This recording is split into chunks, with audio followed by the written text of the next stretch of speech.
There is a rice merchant standing at your gate. You owe him more than you will earn this year. By the law of this country, a right known as kirisute gomen, you are legally permitted to draw your blade and execute him on the spot for the disrespect he is showing you right now. Instead, you bow and you ask him politely for one more month. It is 1750 in a castle town in Japan. You are a samurai.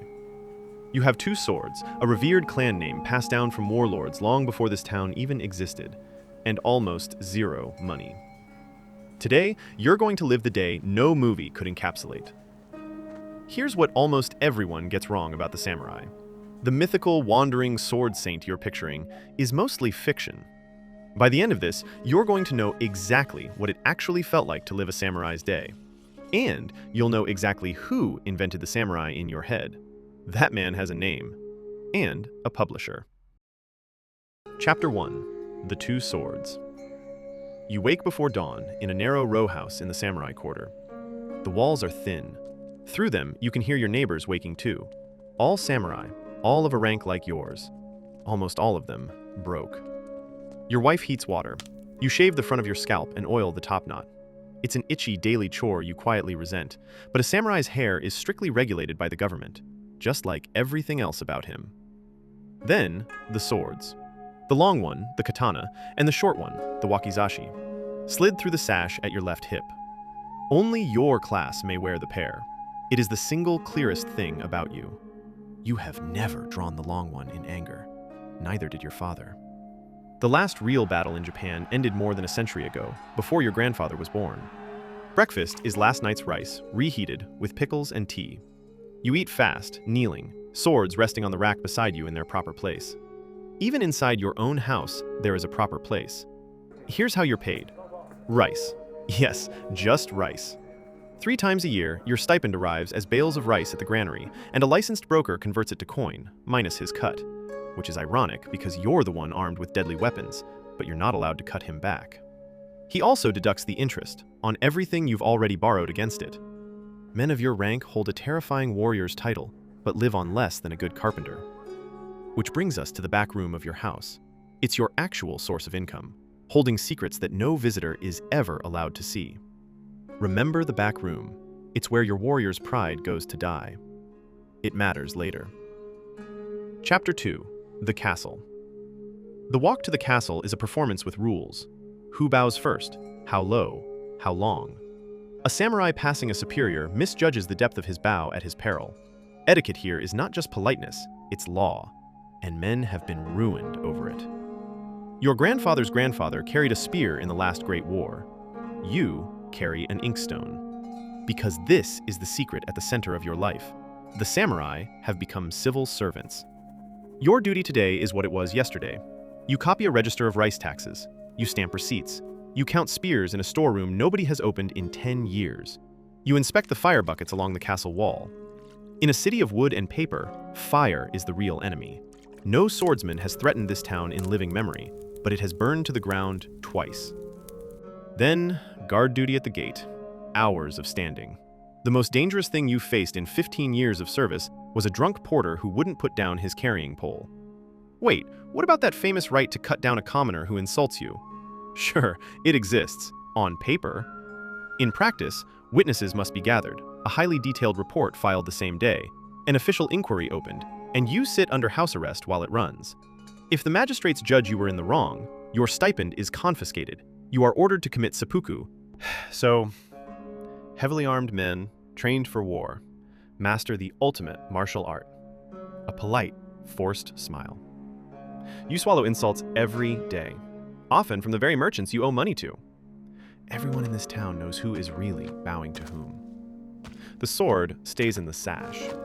It always stays in the sash. And here's a quiet fact your ancestors knew that the movies forgot.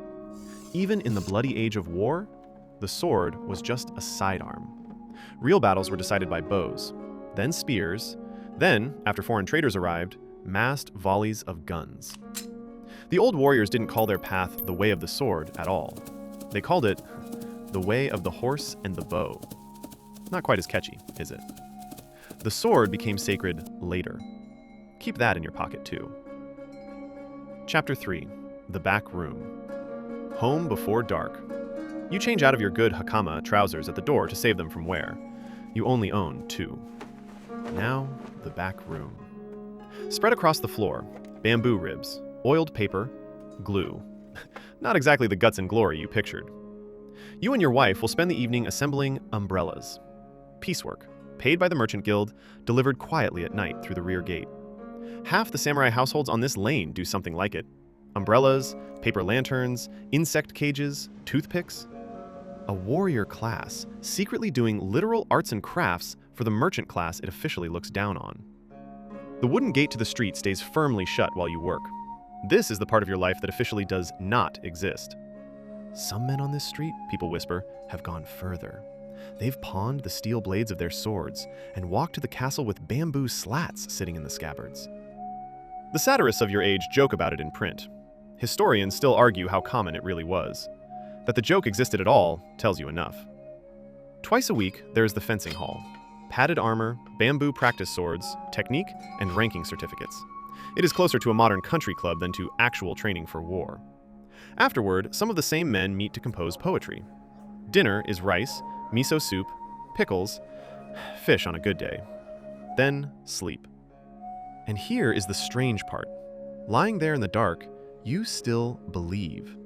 If your lord called tomorrow, you would die for him. You're certain of it. Yet no lord has called for 100 years. So where does all that fierce belief actually come from? The answer changes everything you think you know about samurai history. Here is the thing you were never told. The most famous book of samurai wisdom from your own era, the Hagakure, the one that famously says, "The way of the warrior is found in death," was dictated in the early 1700s by a clerk named Yamamoto Tsunetomo, a samurai who spent his entire career at a writing desk and never once stood on a battlefield. That's right, the ultimate samurai badass was essentially an office manager. His book wasn't battlefield wisdom. It was nostalgia. A bureaucrat dreaming about a romanticized war that ended before he was even born. Then it gets stranger. In 1876, the government banned the wearing of swords altogether. The samurai class was dissolved, the stipends cut off. The samurai were gone. And the book that taught the world the word Bushido, the noble 8-virtue code you've seen in every samurai movie and video game, it was published in 1900. In Philadelphia, written in English for American readers by Nitobe Inazo, a Japanese Christian convert married to a Quaker from Pennsylvania. He wrote it a full generation after the samurai had ceased to exist. It was later translated back into Japanese, where a rapidly modernizing, militarizing Japan embraced it as ancient tradition. Historians still argue over how much of the code has real roots in the War Age. Some of it genuinely does. But the highly polished version, the poster with the 8 virtues, that samurai was assembled after the fact. Partly by peacetime clerks who missed a war they never saw, and partly by a book written in English for foreigners. The samurai you were never told about is the one who actually lived. The samurai you know best never quite did. So, go back to that morning at the gate, the bow to the merchant. That man was keeping up a role a century out of date, in clothes he couldn't afford, armed with a sword he would never draw. And he kept it up with such discipline his whole life that 300 years later, the entire world still believes the performance. The samurai you were never told about spent his life keeping a promise nobody ever came to collect.